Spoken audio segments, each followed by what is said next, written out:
ನರಚನೆ ಈ ನರೇಂದ್ರ ಮೋದಿ ಪ್ರಧಾನಿ ಆಗ್ಬೇಕು ಅಂತ ಬಯಸಿದವರು. ಆದ್ರೆ ನಮೋ ಬ್ರಿಗೇಡ್ ಅಧ್ಯಕ್ಷನ ಕೈಯಿಂದಲೇ ಕೊಲೆ ಆದ. ನಮ್ದೇನು ಚೆಗುವೇರ್ ಮಾತಿದೆ, ಜಗತ್ತಿನ ಎಲ್ಲೇ ಅನ್ಯಾಯ ನಡೆದ್ರು ಅದರ ವಿರುದ್ಧ ನೀನು ಪ್ರತಿಭಟಿಸಿದ್ರೆ ಧ್ವನಿ ಎತ್ತಿದ್ರೆ ನೀನ್ ನನ್ನ ಸಂಗಾತಿ ಅಂತ. ಸೌಜನ್ಯ ಕೊಲೆ ಆದಾಗಲೂ ಕೂಡ ಫಸ್ಟ್ ABP ಅವರು ಅಂತ ಬಂದ್ರು, ಅಲ್ಲಿ ಮತ್ತೆ ಮುಸ್ಲಿಮರಿಲ್ಲ ಕೊಲೆಯಲ್ಲಿ ಅಂತ ಹೇಳಿದಾಗ ಸುಮ್ಮನಾದ್ರು. ನಮ್ಗೆ ಕಾಡಿಗೆ ಹೋಗ್ಲಿಕ್ಕೆ ನಮ್ಗೆ ಅವಕಾಶ ಇರ್ಲಿಲ್ಲ, ಯಾಕಂದ್ರೆ ಒಂದ್ ಕಡೆ ಪೊಲೀಸರ ಬಂದೂಕು, ಇನ್ನೊಂದ್ ಕಡೆ ನಕ್ಸಲೈಟರ ಬಂದೂಕು ಇದೆ. ನಾವು ಈ ಖಾಲಿ ಬಾವುಟ ಇಟ್ಕೊಂಡು ಎಲ್ಲಿ ಹೋಗೋನಲ್ಲಿ. ಅದರಿಂದಾಗಿ ಬಿಜೆಪಿ ಸಂಘ ಪರಿವಾರ ನಮ್ಮ ಪರವಾಗಿಲ್ಲ, ಶ್ರೀಮಂತರ ಪರವಾಗಿದೆ ಮತ್ತು ಜನವಿರೋಧಿಯಾಗಿದೆ. ಹಿಂದೂಗಳ ಬಡತನದ ಕುರಿತು ಅವರಲ್ಲಿ ಯಾವುದೇ ಪ್ರಶ್ನೆಗಳಿಲ್ಲ, ಪರಿಹಾರಗಳಿಲ್ಲ ಅಂತ ಗೊತ್ತಿದ್ರು ಕೂಡ ಮುಸ್ಲಿಮರ ಬಗ್ಗೆ ಹುಟ್ಟಿಸಿರುವಂತ ಭಯ ಇದೆಯಲ್ಲ, ಅದು ಇವತ್ತು ಬಿಜೆಪಿಯನ್ನು ಇನ್ನೂ ಕೂಡ ರಾಜಕೀಯವಾಗಿ ಬಲಿಷ್ಠ ಶಕ್ತಿಯಾಗಿ ಉಳಿಸಿದೆ. ಯಾರು ಲೀಡರ್ಗಳು ದೊಡ್ಡ ದೊಡ್ಡ ಮನೆತನಗಳಿಂದ ಹುಟ್ಟು ಬರೋದಾ, ಲೀಡರ್ಗಳ ಹೊಟ್ಟೆಯಲ್ಲಿ ಲೀಡರ್ಗಳು ಹುಟ್ಟೋದಾ? ಅಲ್ಲ, ಬಡವರ ಮನೆಯಲ್ಲಿ ಲೀಡರ್ಗಳು ಹುಟ್ಟಬೇಕು, ಬಡವರ ಮಕ್ಕಳು ಬೆಳಿಬೇಕು ಅಂತ ಹೇಳ್ತಾರೆ. ಬಡವರ ಮಕ್ಕಳು ಬೆಳಿಬೇಕು ಅಂತ ಆದ್ರೆ ಬಡವರ ಮನೆಯಲ್ಲಿ ರಾಜಕೀಯ ನಾಯಕರುಗಳು ಕಾರ್ಯಕರ್ತರು ಹುಟ್ಕೊಳ್ಬೇಕು, ಬಡತನವನ್ನು ಅರ್ಥ ಮಾಡ್ಕೊಳ್ಬೇಕು. ನಾವು ಬಡತನದಿಂದ ಬಿಡುಗಡೆ ಹೊಂದೋದು, ನಾವು ಶ್ರೀಮಂತರಾಗೋದಲ್ಲ, ಇಡೀ ಸಮೂಹವನ್ನ ಬಡತನದಿಂದ ಹೊರಗಡೆ ತರೋದು ಬಡವರ ಮನೆ ಮಕ್ಕಳಿಗೆ ಮಾತ್ರ ಸಾಧ್ಯ. ಬಡತನವನ್ನು ಅನುಭವಿಸಿದ ಮಕ್ಕಳಿಗೆ ಮಾತ್ರ ಸಾಧ್ಯ. ಹೆಂಗೆ ಜಾತಿ ತಾರತಮ್ಯ, ಜಾತಿಯ ಅಸ್ಪೃಶ್ಯತೆ, ಒಂದು ಅಸ್ಪೃಶ್ಯತೆ ಕುಟುಂಬಗಳಿಂದ ಬಂದವನಿಗೆ ಎಷ್ಟು ತಟ್ತದ, ಕೋಮುವಾದದ ಕೋಮುವಾದವಾದ ಅರ್ಥ ಆಗೋದು ಕೋಮುವಾದದ ಬಲಿಪಶುಗಳಾದಂಥ ಅಲ್ಪಸಂಖ್ಯಾತ ಸಮುದಾಯಗಳಿಗೆ ಹೇಗೋದು, ಇದು ಹಾಗೆ ಸಾಧ್ಯ. ಜೊತೆಗೆ ನೀವು ಜೀವನ ಪರ್ಯಂತ ಬಿಜೆಪಿ ವಿರುದ್ಧ ಹೋರಾಟ ಮಾಡ್ಕೊಂಡು ಬಂದವರು, ಆದರೆ ಒಬ್ಬ ಬಿಜೆಪಿ ಕಾರ್ಯಕರ್ತನ ಕೊಲೆ ಆಗುತ್ತೆ, ವಿನಾಯಕ್ ಬಾಳಿಗ ಅಂತೇಳಿ.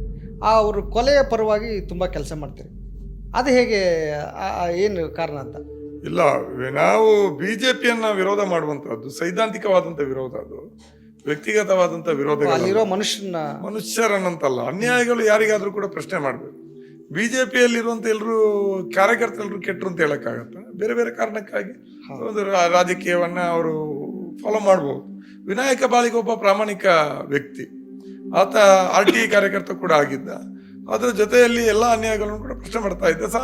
GSP ಕಮ್ಯುನಿಟಿಯಲ್ಲಿ ಬಂದಿದ್ದ ಆತ, ಬೆಳೆದು ಬಂದ ಪರಿಸರದಿಂದ ಸಹಜವಾಗಿ ಬಿಜೆಪಿಯಲ್ಲಿದ್ದ. ಆತನಿಗೊಂದು ನಂಬಿಕೆನೂ ಇತ್ತು ನರೇಂದ್ರ ಮೋದಿಯನ್ನು ಗೌಡ ಸಾರಸ್ವತ ಬ್ರಾಹ್ಮಣರು, ಆ ಕಮ್ಯುನಿಟಿಯಿಂದ ಬಂದವನು. ಅವರು ಬಿಜೆಪಿಯ ಬ್ಯಾಕ್ ಬೋನ್ ಕಮ್ಯುನಿಟಿ. ಅದು ಇಡೀ ಕರಾವಳಿಯಲ್ಲಿ ಬಿಜೆಪಿಯನ್ನ ಕಟ್ಟಿದ್ದು, RSS ಅನ್ನ ಕಟ್ಟಿದ್ದೆ GSP ಕಮ್ಯುನಿಟಿ, ಗೌಡ ಸಾರಸ್ವತ ಬ್ರಾಹ್ಮಣರು ಅಂತ ಕಮ್ಯುನಿಟಿಯಿಂದ ಬಂದವರು.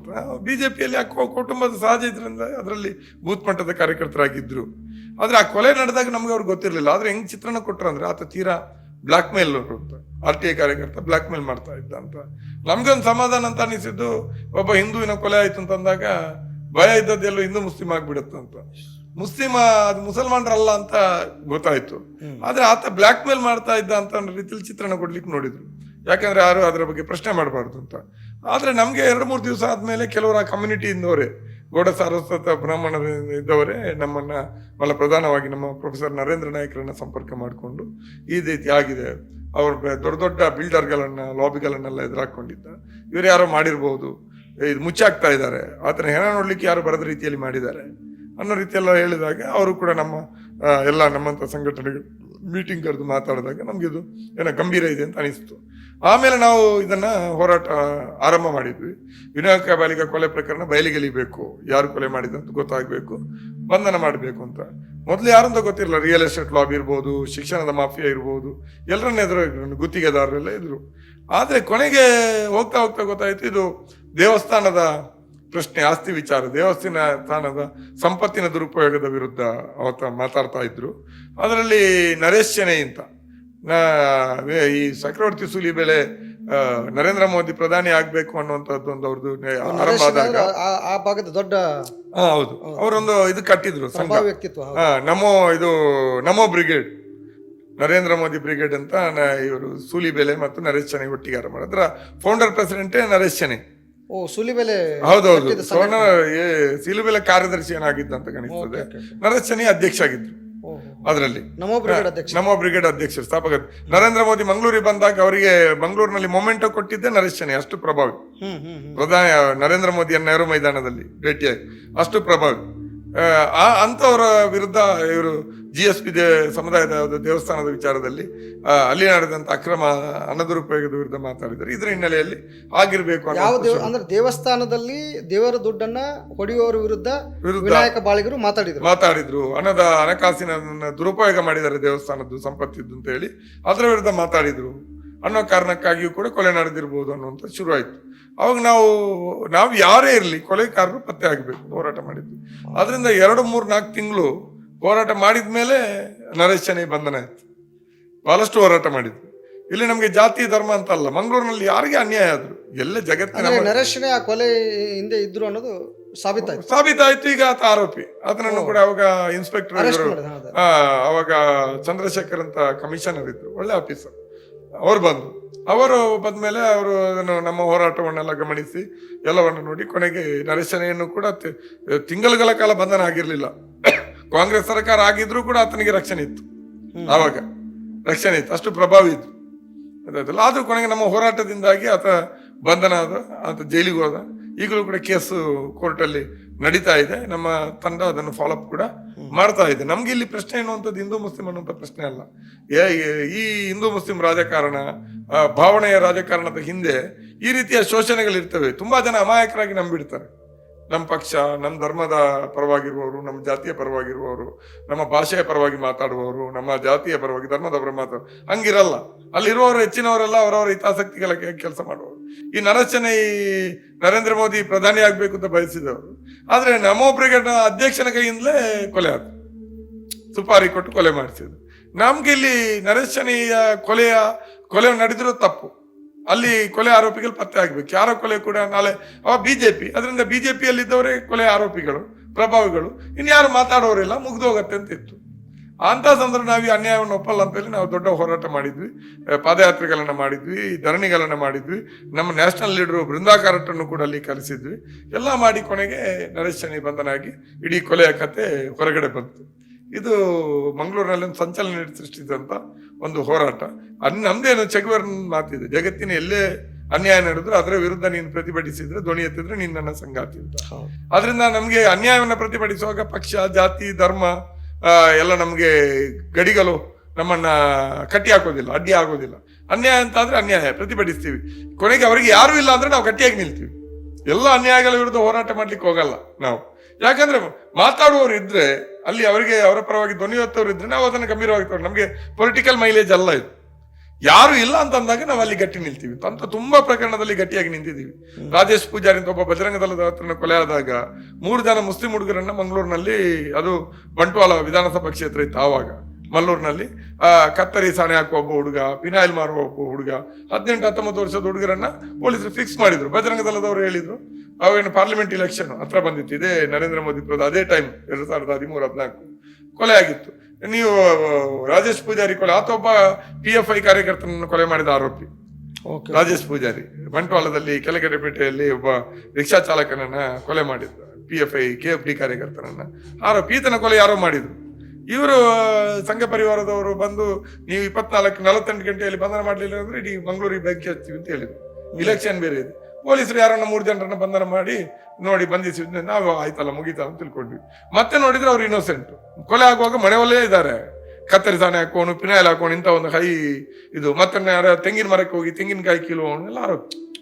ಗೊತ್ತಾದ್ಮೇಲೆ ನಾವು ಹೇಳಿದ್ವಿ ಇಲೆಕ್ಷನ್ ಮುಗಿಲಿ ಮತ್ತೆ ನೋಡೋಣ ಅಂತ. ಇಲೆಕ್ಷನ್ ಮುಗಿದ್ಮೇಲೆ ಮತ್ತೆ ಅದರ ವಿರುದ್ಧನೂ ಕೂಡ ನಾವು ದೊಡ್ಡ ಹೋರಾಟ ಮಾಡಿದ್ವಿ. ಆವಾಗಲೂ ಕಾಂಗ್ರೆಸ್ ಸರ್ಕಾರ ಇತ್ತು. ಕೊನೆಗೆ ನಮ್ಮ ಹೋರಾಟದಿಂದ ಅವರು ಜೈಲಿನಿಂದ ಹೊರಗಡೆ ಬಂದರು. ಆದ್ರೆ ಇಷ್ಟರವರೆಗೆ ನೈಜ ಕೊಲೆಗಾರನ ಪತ್ತೆ ಮಾಡ್ಲಿಕ್ಕೆ ಸರ್ಕಾರಕ್ಕೆ ಸಾಧ್ಯ ಆಗಲಿಲ್ಲ. ಇಂಥ ಹಲವು ಅನ್ಯಾಯಗಳು ನಡೆದಾಗ, ಅನ್ಯಾಯಗಳ ವಿರುದ್ಧ ಮಾತಾಡುವವರು ಯಾರು ಇಲ್ಲ ಅಂತ ಆದಾಗ ನಾವು ಮಾತಾಡಿದ್ವಿ. ಅದು ಕೆಂಜೂರು ಪ್ರವೀಣ್ ಪೂಜಾರಿ ಅನ್ನ ಸಂಘ ಪರಿವಾರದವರು ಕೊಲೆ ಮಾಡಿದಾಗಲೂ ನಾವು ಮಾಡಿದೀವಿ, ಹೋರಾಟಗಳನ್ನ ಮಾಡಿದೀವಿ. ಹರೀಶ್ ಪೂಜಾರಿಯನ್ನ ಬಂಟ್ವಾಳದಲ್ಲಿ ಕೊಲೆ ಮಾಡಿದಾಗಲೂ ಕೂಡ ನಾವು ಹೋರಾಟವನ್ನ ಮಾಡಿದೀವಿ. ಪ್ರವೀಣ್ ಪೂಜಾರಿ ಇವರೆಲ್ಲ ಬಿಜೆಪಿ ಅವರೇ. ಅದು ತುಂಬಾ ಕಥೆಗಳಿದೆ ಆ ರೀತಿ ಕೊಲೆ ಆದವರು. ಸೌಜನ್ಯ ಕೊಲೆ ಆದಾಗಲೂ ಕೂಡ ಫಸ್ಟ್ ABP ಅವರು ಅಂತ ಬಂದ್ರು, ಅಲ್ಲಿ ಮತ್ತೆ ಮುಸ್ಲಿಮರಿಲ್ಲ ಕೊಲೆಯಲ್ಲಿ ಅಂತ ಹೇಳಿದಾಗ ಸುಮ್ಮನಾದ್ರು. ನಾವು ಹೋರಾಟಕ್ಕೆ ಸೌಜನ್ಯ ಕೂಡ ಮುಸ್ಲಿಮರು ಮಾಡಿದಾರಂತ ಆ ರೀತಿಯಲ್ಲಿ ABP ಅವರು ದೊಡ್ಡ ಗಲಾಟೆ ಮಾಡಿದ್ರು. 4 ದಿವಸ ಭಾರಿ ಹೋರಾಟ ಇತ್ತು. 5ನೇ ದಿವಸ ಅವ್ರು ಮುಸ್ಲಿಮರು ಅಲ್ಲ ಅಂತ ಹೇಳಿ ಯಾರೋ ಒಬ್ಬನನ್ನ ಬಂಧನ ಮಾಡಿದಾಗ ಸುಮ್ಮನಾದ್ರು. ಆಮೇಲೆ ನಾವು ಅದು 1 ವರ್ಷ ನಾವೇ ನಡೆಸಿದ್ದು ಹೋರಾಟ. ಆಮೇಲೆ ತಿಮ್ಮರೋಡಿ ಇನ್ನೊಬ್ರು ಮತ್ತೊಬ್ರೆಲ್ಲ ಆಮೇಲೆ ಬಂದಿದ್ದು. ಹೋರಾಟ ನಡೆಸಿದ್ವಿ. ಮಣಿಪಾಲದಲ್ಲಿ ಯಾರೋ ವೈದ್ಯ ವಿದ್ಯಾರ್ಥಿನಿಗಳ ಅತ್ಯಾಚಾರ ಆದಾಗ ಅಲ್ಲಿ ಯಾರು ಮಾತಾಡುವವರು ಇಲ್ಲ ಅಂತ ಅಂದಾಗ ನಾವು ಹೋದ್ವಿ, ಹೋರಾಟ ಮಾಡಿದ್ವಿ. ಈ ರೀತಿಯಲ್ಲಿ ಕೋಮುವಾದದ ಪ್ರಶ್ನೆ ಇರ್ಬೋದು, ಕೊರಗರ ಪ್ರಶ್ನೆ ಇರ್ಬೋದು, ಮಲೆಕುಡಿಯರ ಪ್ರಶ್ನೆ ಇರ್ಬೋದು, ದಲಿತರ ಪ್ರಶ್ನೆ ಇರ್ಬೋದು, ಬಡವರ ಪ್ರಶ್ನೆ ಇರ್ಬೋದು, ಜಾತಿ ಧರ್ಮದ ಹಿನ್ನೆಲೆ ನೋಡದೆ ನಾವು ಅನ್ಯಾಯಗಳಾದಾಗ ಪ್ರತಿಭಟನೆ ಮಾಡಿದ್ದೀವಿ. ಅವರ ಪರವಾಗಿ ಇನ್ನು ಯಾರೂ ನಿಲ್ಲಲ್ಲ ಅಂತ ಅಂದಾಗ ನಾವು ಗಟ್ಟಿ ನಿಂತು ನ್ಯಾಯ ಕೊಡಿಸಿದ್ವಿ. ಅದರಲ್ಲಿ RTI ಕಾರ್ಯಕರ್ತ ವಿನಾಯಕ ಬಾಳಿಗ ಕೊಲೆ ಕೇಸು ಕೂಡ ಉಂಟು. ಅದಲ್ಲದೆ ನೀವು ಈ ಮಂಗಳೂರಲ್ಲದೆ ಮಂಗಳೂರು ಸುತ್ತಮುತ್ತ ಇರುವ ಹಳ್ಳಿ ಮಲೆಕುಡಿಯವರು ವಾಸಿಸುವಂತ ನಮ್ಮ ವಿಠಲ್ ಮಡಿಕುಡಿ ಅಂತ ಪತ್ರಕರ್ತರಿದ್ದಾರೆ. ಅವ್ರ ಹೋರಾಟದಲ್ಲಿ ಯಶಸ್ವಿಯಾಗಿ ಅದು ನಿಮ್ಮ ಬದುಕನ್ನು ಆಧರಿಸಿ ಒಂದು ಸಿನಿಮಾನೇ ಆಯ್ತು, ನೀವು ಮತ್ತು ನವೀನ್ ಸೂರಿಂಜೆ. ಅಂದ್ರೆ ತುಂಬಾ ಅಪರೂಪ ಇದು. ಈಗ ನಿಮ್ಮದೇ ಪಾರ್ಟಿಯ ಗುಮ್ಮಡಿ ನರಸಿ ಅವರು ಒಂದು ಸಿನಿಮಾ ಶಿವರಾಜ್ ಕುಮಾರ್ ಮಾಡ್ತಿದ್ದಾರೆ. ಹಾಗೆ ಕರ್ನಾಟಕದಲ್ಲಿ ಇದೊಂದು ಸಿನಿಮಾ ಆಯ್ತು, ಬಹಳ ಒಳ್ಳೆ ಚರ್ಚೆ ಆಯ್ತು. ಮನ್ಸೂರಿ ಅವರು ಮಾಡಿರೋದು 19, 20, 21 ಅದ್ರದ್ದು ಪ್ರಕರಣದ್ದು ಹೇಳೋದಾದ್ರೆ ಇಲ್ಲ ನೋಡಿ, ಇದೆಲ್ಲವೂ ನಮ್ಗೆ ನಾವು ರಾಜಕೀಯ ಪಕ್ಷದಲ್ಲಿ ಇರುವವರು, ಕಮ್ಯುನಿಸ್ಟ್ ಪಕ್ಷದಲ್ಲಿ ಇರುವವರು, ನಾವು ಓಟಿನ ಲೆಕ್ಕ ಬೇರೆ ರಾಜಕೀಯ ಪಕ್ಷ ನಮ್ಗೂ ಇರುವಂತ ವ್ಯತ್ಯಾಸ ಅದು. ಮಲೆಕುಡಿಯರು ಎಲ್ಲಿರೋದು? ಬೆಳ್ತಂಗಡಿ ಯಾವುದೋ ಕಾಡಿನಲ್ಲಿ, ವೋಟ್ ಬ್ಯಾಂಕ್ ಅಲ್ಲ. ಒಟ್ಟು ಇಡೀ 5 ಜಿಲ್ಲೆಗಳಲ್ಲಿ ಹರಡಿಕೊಂಡಿರುವ ಮಲೆಕುಡಿಯರ ಸಂಖ್ಯೆ 20,000. 3 ಜಿಲ್ಲೆಗಳಲ್ಲಿ ಹರಡಿಕೊಂಡಿರುವಂತಹ ಕೊರಗರ ಸಂಖ್ಯೆ 14,000, 15,000. ಇವರೆಲ್ಲ ವೋಟ್ ಬ್ಯಾಂಕ್ ಅಲ್ಲ. ಆದ್ರೆ ನಮ್ಗೆ ವೋಟ್ ಬ್ಯಾಂಕ್ನ ಪ್ರಶ್ನೆ ಅಲ್ಲ, ಅನ್ಯಾಯ ಕಂಡಾಗ ಆ ರೀತಿಯ ದೌರ್ಜನ್ಯಗಳಾದಾಗ ಮಾತಾಡ್ಬೇಕು ಅಂತ. ಅಲ್ಲಿ ಆವಾಗ ಇದು ನಡೀತಾ ಇತ್ತು, ಸಶಸ್ತ್ರ ಹೋರಾಟ, ಮಾವೋವಾದಿಗಳಿದ್ರು, ನಕ್ಸಲ್ ಚಳವಳಿ ಇತ್ತು, ಒಕ್ಕಲ ಬೀಸುವ ಪ್ರಶ್ನೆಯಲ್ಲಿದ್ರು. ತುಂಬಾ ಜನ ವಸಂತ ಮಲೆಕುಡಿಯ, ದಿನಕರ ಮಲೆಕುಡಿಯನ ಹತ್ಯೆಗಳಾಯ್ತು. ಮಲೆಕುಡಿಯ ಹುಡುಗರು ಸಾಕೇತ್ ರಾಜನ ಹತ್ಯೆ ಆಯ್ತು, ಪಾರ್ವತಿ ಹಾಜಿಮ ಹತ್ಯೆ ಆಯ್ತು, ಎನ್ಕೌಂಟರ್ ಅಂತ ಹೇಳಿದ್ರು. ನಮ್ಗೆ ಕಾಡಿಗೆ ಹೋಗ್ಲಿಕ್ಕೆ ನಮ್ಗೆ ಅವಕಾಶ ಇರ್ಲಿಲ್ಲ. ಯಾಕಂದ್ರೆ ಒಂದ್ ಕಡೆ ಪೊಲೀಸರ ಬಂದೂಕು, ಇನ್ನೊಂದ್ ಕಡೆ ನಕ್ಸಲೈಟರ ಬಂದೂಕು ಇದೆ. ನಾವು ಈ ಖಾಲಿ ಬಾವುಟ ಇಟ್ಕೊಂಡು ಎಲ್ಲಿ ಹೋಗೋನಲ್ಲಿ ಅನ್ನೋಂಥ ಪ್ರಶ್ನೆ. ಆದ್ರೂ ನಾವು ಹೋಗ್ತಾ ಇದ್ವಿ. ನವೀನ್ ಸುರಿಂಜೆ ಕೂಡ ಪತ್ರಕರ್ತರಾಗಿ, ನವೀನ್ ಸುರಿಂಜೆ, ಸುದೀಪ್ತ ಮಂಡಲು, ವಿನೋಬ, ಇರ್ಷಾದ್ ಉಪ್ಪಿನಂಗಡಿ, ಈ ರೀತಿ ತಂಡ ಕಟ್ಕೊಂಡು ನಮ್ಮಂತ ಹೋರಾಟಗಾರರು ಅಲ್ಲೆಲ್ಲ ಹಳ್ಳಿಗಳಲ್ಲಿ ತಿರುಗಾಡ್ಕೊಂಡು ಇಂಥ ಅನ್ಯಾಯಗಳ ವಿರುದ್ಧ ಮಾತಾಡ್ತಾ ಇದ್ವಿ. ಪುತ್ತೂರಿನಲ್ಲಿ ಕೂಡ ಆ ರೀತಿ ಹೋದಾಗ ನಮಗೆ ಸಿಕ್ಕದ ಹುಡುಗ ವಿಠಲ ಮಲೆಕುಡಿ, ಅವಾಗೇನೋ PUC ಏನೋ ಗೊತ್ತಾಯ್ತು. ಕೊನೆಗೆ ಆತ ಈ ಊರಲ್ಲಿದ್ದಂತ ಅನ್ಯಾಯಗಳ ವಿರುದ್ಧ, ನಕ್ಸಲ್ ಹೆಸರಿನಲ್ಲಿ ಅಲ್ಲಿ ಪೊಲೀಸರು ಮಾಡ್ತಾ ಇದ್ದ ಹಿಂಸಾಚಾರದ ವಿರುದ್ಧ ನಮ್ಗೆ ಮಾಹಿತಿ ಕೊಡ್ತಾ ಇದ್ದ ಮತ್ತು ಹೋರಾಟಗಳಿಗೆ ಸಂಘಟಿಸಲಿಕ್ಕೆ ಸಹಾಯ ಮಾಡ್ತಾ ಇದ್ದ ಅಂತ ಆತನನ್ನ ಟಾರ್ಗೆಟ್ ಮಾಡ್ಕೊಂಡು ಆತನನ್ನ ನಾವೇ ಎಲ್ಲ ಸೇರ್ಕೊಂಡು ಆತನನ್ನ ಮಂಗಳೂರು ಯೂನಿವರ್ಸಿಟಿಗೆ ಸೇರಿಸಿದ್ವಿ ಜರ್ನಲಿಸಮ್ ಓದಲಿಕ್ಕೆ. ಫಸ್ಟ್ ಯೂನಿವರ್ಸಿಟಿಗೆ ಹೋಗಿರೋದು ನಕ್ಸಲ್ ಮಲೆಕುಡಿಯರಲ್ಲಿ. ಆದ್ರೆ ಅಲ್ಲಿಂದ ನಾನೇ ಆತನಿಗೊಂದು ಪುಸ್ತಕ ಕೊಟ್ಟಿದ್ದೆ, ಭಗತ್ ಸಿಂಗ್ ಇದ್ದು, ಕುಲ್ದೀಪ್ ನಯ್ಯರ್ ಬರೆದಿರೋದು ಭಗತ್ ಸಿಂಗ್. ಅದು ಕೂಡ ನಕ್ಸಲ್ ಸಾಹಿತ್ಯ ಅಂತ ಹೇಳಿ ಇದ್ ಮಾಡಿ ಆತನ ಜೈಲಿಗೆ ಹಾಕಿದ್ರು. ಆತನ ತಂದೆ ತಮ್ಮನ್ನೆಲ್ಲ UAP ಅಲ್ಲಿ ಹಾಕಿದ್ರು, ದೇಶದ್ರೋಹಿಗಳು ಅಂತ. ಅರೆ ಯಾರು ಮಾತಾಡ್ಲಿಕ್ಕೆ ರೆಡಿ ಇಲ್ಲ. ಪೊಲೀಸರು ನಕ್ಸಲ್ ಅಂತ ಹೇಳಿದ್ರೆ ಮುಗೀತಲ್ಲ, ಪೊಲೀಸರು ಭಯೋತ್ಪಾದಕರು ಅಂತ ಹೇಳಿದ್ರೆ ಮುಗೀತಲ್ಲ. ಇನ್ ಯಾರು ಮಾತಾಡಿದ್ರೆ ಭಯ ಪಡ್ತಾರೆ ಮಾತಾಡ್ಲಿಕ್ಕೆ. ಇರ್ಬೋದು, ಅದು ಕಾಡಲ್ಲಿದ್ದಾನೆ ಮಲೆಕುಡಿಯ, ಭಗತ್ ಸಿಂಗ್ ಪುಸ್ತಕ ಇತ್ತಂತೆ, ಬೈನಾಕುಲರ್ ಇತ್ತಂತೆ, ಇನ್ನೇನೇನೋ ಇತ್ತಂತೆ, ನಕ್ಸಲ್ ಇರ್ಬೋದು ಅಂತ. ನಾವು ಸುಮ್ಮನಾಗ್ಲಿಲ್ಲ. ನಮ್ಗೆ ಅಲ್ಲಿ ವೋಟ್ ಬ್ಯಾಂಕು ಇನ್ನೊಂದಲ್ಲ, ಮತ್ತು ನಮ್ಗೇನು ಅಪಾಯ ಆಗತ್ತಂತೂ ನಾವು ತಲೆ ಕೆಡಿಸ್ಕೊಳ್ಳಲ್ಲ. ನಾವು ಸತ್ಯ ಅಂತ ಆದ್ರೆ ಸತ್ಯ ಮಾತಾಡ್ತೀವಿ. ನಾವು ವಿಠಲ ನಕ್ಸಲೈಟ್ ಅಲ್ಲ, ಆತ DYFI ಜೊತೆ ಸಂಪರ್ಕದಲ್ಲಿರೋ ಹುಡುಗ ಅಂತ ಗಟ್ಟಿಯಾಗಿ ಮಾತಾಡಿದ್ವಿ. ಅದ್ ಮತ್ತೆ ದೊಡ್ಡ ಹೋರಾಟ ಆಗಿ ಬೆಳೀತು. ಆತನ ಜೈಲಲ್ಲಿರುವಾಗಲೇ ಆತನಿಗೆ ಎಕ್ಸಾಮ್ ಬರೀಲಿಕ್ಕೆಲ್ಲ ಏನೆಲ್ಲ ನೀವು ನೋಡಿದ್ರಿ, ವೈರಲ್ ಆಗಿತ್ತು. ಕೈಕೋಲ ಹಾಕೊಂಡು ಬರೆಯೋದು ಇದೆಲ್ಲ ಮಾಡಿದ್ವಿ, ದೊಡ್ಡ ಹೋರಾಟ ಮಾಡಿದ್ವಿ. ಮುಖ್ಯಮಂತ್ರಿ ಸದಾನಂದ ಗೌಡರು ಇದ್ರು, ಅವರ ಮನೆ ಮುಂದೆ ಬಂದು ಇಲ್ಲಿ ಧರಣಿ ಕೂತ್ವಿ, ಅಲ್ಲಿ ಮೆರವಣಿಗೆ ಮಾಡಿದ್ವಿ. ಕೊನೆಗೆ ಇಡೀ ಕರ್ನಾಟಕದಲ್ಲಿ 224 ಶಾಸಕರು ಅಲ್ವಾ, ದಕ್ಷಿಣ ಕನ್ನಡದಲ್ಲಿ ಬೆಳ್ತಂಗಡಿ ಸೇರ್ಕೊಂಡು 8 ಶಾಸಕರು, ಆ ಕಡೆ ಉಡುಪಿಯಲ್ಲಿ 5 ಶಾಸಕರು ಇದ್ದಾರೆ. ಯಾರಾದ್ರೂ ಒಬ್ಬ ಇಷ್ಟೆಲ್ಲ ನಡೀತಾ ಇದ್ದಾಗ್ಲೂ ಕೂಡ ಇವರು ವಿಠಲ ಮಲೆಕುಡಿಯ ಪ್ರಕರಣದಲ್ಲಿ ಮಾತಾಡ್ಲಿಲ್ಲ. ಕೊನೆಗೆ ನಮಗೆ DYFI ಆಲ್ ಇಂಡಿಯಾ ಪ್ರೆಸಿಡೆಂಟ್ ಅವಾಗ MB ರಾಜೇಶ್ ಇದ್ರು, ಈಗ ಕೇರಳದಲ್ಲಿ ಮಿನಿಸ್ಟರ್, ಲೆಫ್ಟ್ ಫ್ರಂಟ್ ಸರ್ಕಾರದಲ್ಲಿ ಮಿನಿಸ್ಟರ್ ಇದ್ದಾರೆ. ಅವರ ಹತ್ರ ನಾವು ಸಂಪರ್ಕ ಮಾಡ್ಕೊಂಡು ಅವ್ರು ಬಂದ್ರು. ಅರಣ್ಯಕ್ಕೆ ಹೋಗಿ ವಿಠಲ ಮಲೆಕುಡಿಯ ತಾಯಿ ಜೊತೆ ಮಾತಾಡಿದ್ರು. ಅರಣ್ಯದಲ್ಲಿ ಪಾಪ ಒಬ್ಬರೇ ಇದ್ರು, ಜೈಲಿಗೆ ಹೋದ್ರು. ವಿಠಲ ಮಲೆಕುಡಿಯ ಧೈರ್ಯ ಕೊಟ್ಟರು. ಇವರು ಬಂದ್ರು, ನಮ್ಮ ಆವಾಗಿನ ಜನರಲ್ ಸೆಕ್ರೆಟರಿ ಪ್ರಕಾಶ್ ಕಾರಟ್ ಬಂದ್ರು ಜೈಲಿಗೆ. ದೊಡ್ಡ ಇಶ್ಯೂ ಆಯ್ತು. MB ರಾಜೇಶ್ ಪಾರ್ಲಿಮೆಂಟ್ ಅಲ್ಲಿ ಮಾತಾಡಿದ್ರು. ಇಲ್ಲಿ ಮಾತಾಡ್ಲಿಕ್ಕೆ ಲೆಫ್ಟ್ ಶಾಸಕರಿಲ್ಲ, ಆದ್ರೆ ಪಾರ್ಲಿಮೆಂಟ್ ಅಲ್ಲಿ ಅವ್ರು ಮಾತಾಡಿದ್ರು. ಮಲೆಕುಡಿಯ ಸಮಸ್ಯೆ ಪಾರ್ಲಿಮೆಂಟ್ ಅಲ್ಲಿ ಚರ್ಚೆ ಮಾಡುವಾಗ ಮಾಡಿದ್ರು. ಏನಿದು ಕತೆ, ಒಬ್ಬ ವಿದ್ಯಾರ್ಥಿಯನ್ನು ಹಿಂಗ್ ಮಾಡಿದ್ರಿ ನೀವು, ಭಗತ್ ಸಿಂಗ್ ಪುಸ್ತಕ ಇಟ್ಕೊಳ್ಳೋದು ತಪ್ಪ, ಅನ್ಯಾಯದ ವಿರುದ್ಧ ಮಾತಾಡೋ ತಪ್ಪ, ಆತನಿಗೆ ಅಲ್ಲಿ ಬಂದೂಕಿತ್ತ, ದೇಶದ್ರೋಹದ ಪ್ರಕರಣ ಹೆಂಗ್ ಹಾಕಿದ್ರಿ ಆತನ ಮೇಲೆ, ಆತನ ತಂದೆಯ ಮೇಲೆ ಅಂತ ಕೇಳಿದ್ರು. ಕೊನೆಗೆ ಇಲ್ಲೆಲ್ಲ ಒಂದು ಸಮಿತಿ ಮಾಡಿದ್ವಿ, GK ಗೋವಿಂದರಾವ್ ಅವರು, BK ಶಿವರಾಮ್ ಅವರು, ಇವರಲ್ಲಿ ಇದ್ಕೊಂಡು ಒಂದು ಸಮಿತಿ, ಕುಟುಂಬ ಸಂರಕ್ಷಣಾ ಸಮಿತಿ ಮಾಡಿ ಹೋರಾಟ ಮಾಡಿದ್ವಿ. ಕೊನೆಗೆ ಇಡೀ ಇಂಡಿಯಾದಲ್ಲಿ ಫಸ್ಟ್ UAPA ಪ್ರಕರಣದಲ್ಲಿ ಇದ್ದಂತ ವಿಠಲ ಮಲೆಕುಡಿಯ 4 ತಿಂಗಳಲ್ಲಿ ಜೈಲಿಂದ ಹೊರಗಡೆ ಬಂದು ಆತನ ತಂದೆ. ಈಗಲೂ ಈ ಉಮರ್ ಖಾಲಿದ್ 7 ವರ್ಷ ಆಯ್ತು ಅಲ್ವಾ. ಇವರು ನಮ್ಮ ಅಂಬೇಡ್ಕರ್ ಅವರ ಸಂಬಂಧಿ ನಮ್ಮ ಇವರು ಆನಂದ್ ತೇಲ್ತುಂಬೆ. ಆನಂದ್ ತೇಲ್ತುಂಬಡೆ 3 ವರ್ಷ ಕೂತ್ರು. ಸುಧಾ ಅವರು ಭಾರದ್ವಾಜ್ 4-5 ವರ್ಷ ಕೂತ್ರು. ಸ್ಟ್ಯಾನ್ ಸ್ವಾಮಿ UAPA ಪ್ರಕರಣದಲ್ಲಿ ಜೈಲಲ್ಲೇ ಸತ್ತೋದ್ರು, ತೀರ್ಕೊಂಡ್ಬಿಟ್ರು. ಈಗಲೂ ತುಂಬಾ ಜನ ಹಂಗೆ ವರ್ಷಗಟ್ಟಲೆ ನರಳಾಡ್ತವ್ರು ಇದ್ದಾರೆ. ಆದ್ರೆ ನಾವು 4 ತಿಂಗಳು ಮತ್ತು ತಮ್ಮಂತರ ನೋಡಿದ್ವಿ ನಾವು. ನಮ್ಮ ಸಂಘಟನೆ ಹುಡುಗ ಅಂದ್ಮೇಲೆ ನಾವು ಬಿಟ್ಕೊಡ್ಲಿಲ್ಲ. ಜೈಲಿಗೆ ಹೋಗಿ ಪ್ರತಿದಿನ ನೋಡಿ ಆತನಿಗೆ ಆಹಾರ ಕೊಟ್ಟು ಎಲ್ಲ ಮಾಡಿಕೊಂಡು ನಾವು ಒಂದು ಕುಟುಂಬದ ಜೊತೆ ಗಟ್ಟಿ ನಿಂತ್ವಿ. ವೋಟ್ ಬ್ಯಾಂಕ್ ರಾಜಕಾರಣ ಅಲ್ಲ, ಹೊರಗಡೆ ತಂದು ಅದು ಮತ್ತೆ ಸಿನಿಮಾ ಆಯ್ತು. ಇದು ಯೂತ್ಗೆ ಪ್ರೇರಣೆ ಆಗ್ಬೇಕು. ಅನ್ಯಾಯದ ವಿರುದ್ಧ ಮಾತಾಡುವಾಗ ನಮ್ಗೆ ಗೊತ್ತೇ ಇಲ್ಲ ಮಲೆಗುಡಿ ಅಂತ ಒಂದು ಜಾತಿ ಇದೆ ಅಂತ ಗೊತ್ತಿಲ್ಲ. ನಮ್ಮ ಹುಡುಗರಿಗೆ ಗೊತ್ತಿರ್ಲಿಲ್ಲ, ನಮ್ಮ ಕಾರ್ಯಕರ್ತರಿಗೆ. ನಾವು ಅವರ ಪರವಾಗಿ ನಿಂತ್ವಿ.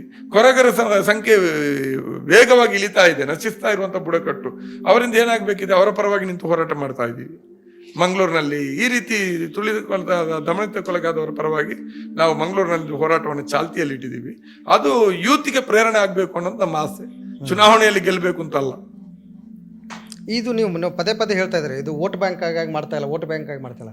ಇದು ನಿಮ್ಮ ನಿರಾಶೆಯ ಮಾತು ಅಥವಾ ಯಾಕೆ ಹೇಳ್ತಾ ಇದ್ದೀನಿ ಅಂದರೆ, ಎಷ್ಟೊಂದು ಹೋರಾಟಗಳು ಮಾಡ್ಕೊಂಡು ಬಂದಿದ್ದೀರಾ.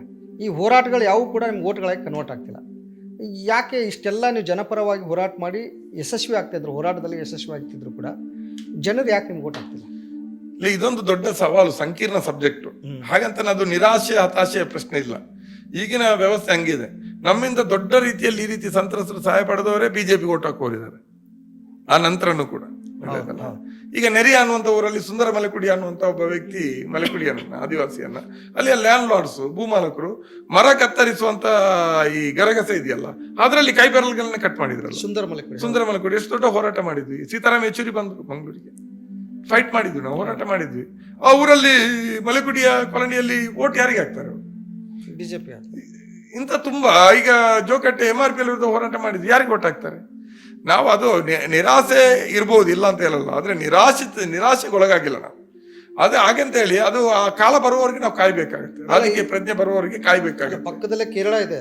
ನೀವು ರಾಜ್ಯ ಮಟ್ಟದಲ್ಲಿ ಶಾಸಕರು ಇರದೇ ಇದ್ರು, ಅಲ್ಲಿ ಸ್ಥಳೀಯ ಮಟ್ಟದಲ್ಲಿ ಗ್ರಾಮ ಪಂಚಾಯತ್, ತಾಲೂಕ್ ಪಂಚಾಯತಿ, ಜಿಲ್ಲಾ ಪಂಚಾಯತ್, ಈ ತರದ್ದು ಒಂದಿಷ್ಟು ಹಂತ ಸ್ಟೆಪ್ ಹೋಗಿ ಅಲ್ಲ ಪ್ರಯತ್ನಗಳು ನಾವು ಮಾಡ್ತಾ ಇದ್ವಿ. ನಾವೇನು ರಾಜಕೀಯ ಇದೆಲ್ಲವನ್ನು ಹೋರಾಟ ಮಾಡ್ತಿರೋದು ರಾಜಕೀಯ ಕಾರಣಗಳಿಗಾಗಿ.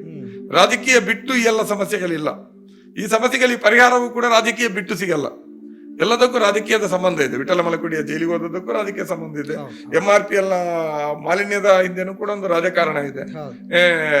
ಈತನ ಕೈಯನ್ನ ಕಟ್ ಮಾಡಿದ್ದು, ಆ ರಾಜೇಶ್ ಪೂಜಾರಿ ಕೊಲೆ ಪ್ರಕರಣದಲ್ಲಿ ಬಡಪಾಯಿ ಮುಸ್ಲಿಮರನ್ನ ಜೈಲಿಗೆ ಹಾಕಿದ್ದು, ಟೋಲ್ ಗೇಟ್ ಅನ್ನು ಅಲ್ಲಿ ಬಂದು ಸ್ಥಾಪನೆ ಮಾಡಿದ್ದು, ಅದರ ವಿರುದ್ಧದ ಹೋರಾಟ, ಅದು ಮುಚ್ಚಿದ್ದು, ಇದೆಲ್ಲವೂ ಕೂಡ ರಾಜಕಾರಣವೇ.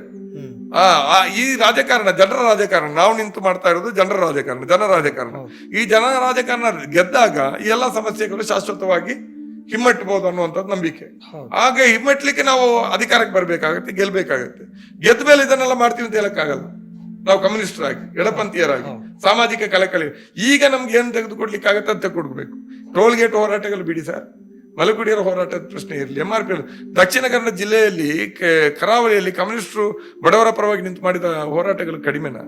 ಬೀಡಿ ಕಟ್ಟುವ ಕಾರ್ಮಿಕರು ಲಕ್ಷಾಂತರ ಇದ್ರು. ಬೀಡಿ ಕಟ್ಟಿ ಅಲ್ಲಿ ಹೊಟ್ಟೆ ತುಂಬಿಸ್ಕೊಂಡಿದ್ದು ಜನ.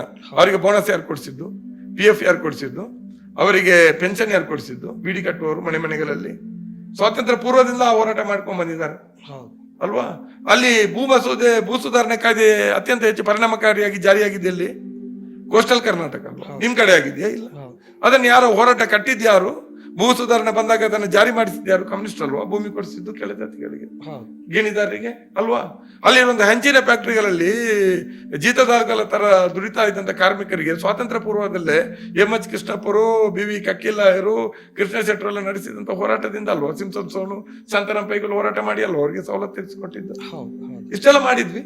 ಅವಾಗ ಗೆದ್ದಿಲ್ಲ ಅಂತ ಇಲ್ಲ. ಕಕ್ಕಿಲ್ಲಾಯರ್ ಗೆದ್ದಿದ್ದಾರೆ, ಕೃಷ್ಣ ಶೆಟ್ಟರ್ 2 ಸಲ ಉಳ್ಳಾಲದಲ್ಲಿ MLA ಆಗಿದ್ದಾರೆ. ಹಂಗಂತ ಹೇಳಿ ನಾವು ವೋಟ್ ಕೊಟ್ಟಿಲ್ಲ ಅಂತ ಬಿಡಕ್ಕಾಗಲ್ಲ. ನಿರಂತರವಾದ ಪ್ರೋಸೆಸ್. ಮಂಗಳೂರು ಮುನ್ಸಿಪಾಲಿಟಿ ಇದ್ದಾಗ ಒಂದ್ಸಲ ಎಡಪಂಥೀಯರ ಅಧಿಕಾರಕ್ಕೆ ಬಂದಿದ್ರು. ಲಾಸ್ಟ್ ಅದ್ರ ಹಿಂದೆ ಒಬ್ಬೊಬ್ರು ಸದಾ ಇರ್ತಾ ಇರು. ಕೆಲವು ಪಂಚಾಯತ್ಗಳಲ್ಲಿ ನಮ್ಗೆ ಸೀಟ್ಗಳಿದೆ. ಆ ಪ್ರಯತ್ನ ಇದೆ ನಮ್ಗೆ. ಆದ್ರೆ ಅದನ್ನೆಲ್ಲ ಮಾಡ್ಲಿಲ್ಲ, ಜನ ವೋಟ್ ಹಾಕ್ಲಿಲ್ಲ ಅಂತ ಬಿಟ್ಕೊಡೋ ಪ್ರಶ್ನೆ ಇಲ್ಲ. ಈಗ ಚುನಾವಣೆ ಯಾವ ಇದರಲ್ಲಿ ನಡೀತಾ ಇದೆ? ಕ್ಯಾಪಿಟಲಿಸ್ಟ್ಗಳು ದುಡ್ಡು ಸುರಿತಾರೆ. ಒಂದು MLA ಆಗ್ಬೇಕು ಅಂತಂದ್ರೆ ಬೆಂಗಳೂರು ನಗರದಲ್ಲಿ 100 ಕೋಟಿ ಬೇಕು. ದಕ್ಷಿಣ ಕನ್ನಡ ಜಿಲ್ಲೆಯಲ್ಲಿ ಒಂದು 20-25 ಕೋಟಿ ಬೇಕು. ಒಬ್ಬ ಕಾರ್ಪೊರೇಟರ್ ಆಗ್ಬೇಕು ಅಂತಾದ್ರೆ ಕೋಟಿಯಲ್ಲಿ, ಜಿಲ್ಲಾ ಪಂಚಾಯತ್ ಮೆಂಬರ್ ಆಗ್ಬೇಕು ಅಂತಾದ್ರೆ ಕೋಟಿಯಲ್ಲಿ ದುಡ್ಡು ಬೇಕು. ಗ್ರಾಮ ಪಂಚಾಯತ್ ಮೆಂಬರ್ ಆಗ್ಬೇಕು ಅಂತಾದ್ರೆ ಲಕ್ಷ ರೂಪಾಯಿ ಖರ್ಚು ಮಾಡಬೇಕು. ಅಷ್ಟು ದುಡ್ಡು ಎಲ್ಲಿಂದ ತರೋಣ?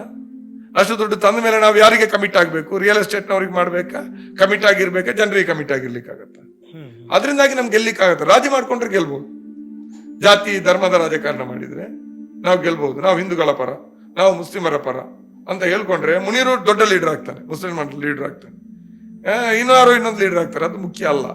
ಅದರಿಂದಾಗಿ ದುಡ್ಡು ಚೆಲ್ಲುವ ರಾಜಕಾರಣ ಅಲ್ಲ. ನಾವು ಒಂದು ಜನರ ರಾಜಕಾರಣ ಮಾಡ್ತಾ ಇದೀವಿ. ಜನರಿಗೆ ತಿಳುವಳಿಕೆ ಕೊಡುವಂತ ಒಂದು ಮಾದರಿನ ಹುಟ್ಟು ಹಾಕುವಂತ ಪ್ರಯತ್ನ ಮಾಡ್ತಾ ಇದ್ವಿ. ಜನರಿಗೆ ಇದು ಯಾವತ್ತು ಮನವರಿಕೆ ಯೂತಿಗೆ ನಾವೇನಾದ್ರೂ ಮಾಡಬೇಕು, ನಾವೇನಾದ್ರೂ ಆದರ್ಶಗಳಿಗೆ ಕೆಲಸ ಮಾಡಬೇಕು. ಭಗತ್ ಸಿಂಗ್ರ ಕಾಲದಿಂದ ನಡೆದಿದೆ, ಕೋಸ್ಟಲ್ ಕರ್ನಾಟಕದಲ್ಲಿ ಕೋಟಿ ಜನರ ಕಾಲದಿಂದ ನಡೆದಿದೆ. ಈ ಸಂಘರ್ಷದ ಮುಂದುವರಿಕೆ ನಾವು ಆಗ್ಬೇಕು. ದುಡ್ಡಿನಿಂದ ಹೋಗೋದು, ಜಾತಿಯಿಂದ ಹೋಗೋದು, ಧರ್ಮದಿಂದ ಹೋಗೋದ್ರಿಂದ ಪರಿಹಾರ ಇಲ್ಲ ಅಂತ ಯಾವತ್ತು ಅನಿಸ್ತದೋ ಅವತ್ತು ನಾವು ಗೆಲ್ಲಿಕ್ಕೆ ಶುರು ಆಗುತ್ತೆ. ಅದರಿಂದಾಗಿ ನಮ್ಮ ಹತಾಶೆನೂ ಅಸಹಾಯಕತೆ. ಧರ್ಮದ ಹಿಂದೆ ಅಂತ ತಕ್ಷಣ ಗೊತ್ತಾಯ್ತು. ಈ ಸ್ವತಂತ್ರ ಪೂರ್ವದಿಂದಲೂ ಕರಾವಳಿ ಅನ್ನೋದು ಒಂದು ಭಾರತಕ್ಕೆ ಒಂಥರ ಎಲ್ಲ ಧರ್ಮಗಳು, ಎಲ್ಲ ಧರ್ಮದ ಜನರು ಬರ್ತಾರೆ. ಮತ್ತು ಮಂಗಳೂರು ಕರಾವಳಿ ಭಾಗದಲ್ಲಿ ಎಲ್ಲ ಮುಸ್ಲಿಮ್ಸ್ ಇದ್ದಾರೆ, ಕ್ರಿಶ್ಚಿಯನ್ಸ್ ಇದ್ದಾರೆ, ಎಲ್ಲರೂ ಇದ್ದಾರೆ. ಆದರೆ ಇತ್ತೀಚಿನ ದಿನಗಳಲ್ಲಿ ಅದು ಯಾಕೆ ಒಂದು ಕೋಮುವಾದದ ಕೇಂದ್ರ, ಶಕ್ತಿ ಕೇಂದ್ರ ಅಂತ ಅನಿಸ್ಕೊಳ್ತಾ ಇದೆ? ಯಾಕೆ ಹಂಗಾಗ್ತಿದೆ? ಅಂದ್ರೆ ಕರಾವಳಿ ಕರ್ನಾಟಕದಲ್ಲಿ ಮುಸ್ಲಿಮರ ಸಂಖ್ಯೆನೂ ದೊಡ್ಡದಿದೆ. ಹೌದು, 25% ಹತ್ರ ದಕ್ಷಿಣ ಕನ್ನಡ ಜಿಲ್ಲೆಯಲ್ಲಿ ಮುಸ್ಲಿಮರಿದ್ದಾರೆ. ಕ್ರೈಸ್ತರು 4-5% ಇದ್ದಾರೆ. 30% ಹತ್ರ ಮೈನಾರಿಟಿಗಳಿದ್ದಾರೆ. ಮತ್ತೆ ಕೋಸ್ಟಲ್ ಕರ್ನಾಟಕದ ಇದು ಹೇಳಲಿಕ್ಕೆ ಹೋದ್ರು ದೊಡ್ಡ ವಿಚಾರ, ಅದೆಲ್ಲವನ್ನು ಇಲ್ಲಿ ಬಹುಶಃ ಹೇಳುವ ಸಂದರ್ಭ ಅಲ್ಲ.